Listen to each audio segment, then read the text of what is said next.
کیا کبھی ہم نے سوچا ہے ہم آخری امت ہیں، ہمارے بعد کوئی نبی یا کوئی امت نہیں آئے گا، پھر بھی ہم بے فکر ہو کے جی رہے ہیں جیسے قیامت ہمارے بعد آئے گی۔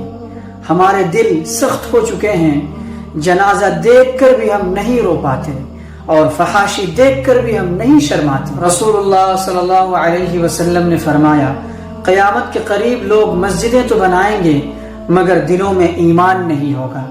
آج ہم خوبصورت مسجدیں بناتے ہیں لیکن مسجدیں ویران رہتی ہیں۔ We share quotes about Islam but don't live by them۔ ہم رشتے اسٹیٹس سے ناپتے ہیں اور کردار کو نظر انداز کر دیتے ہیں۔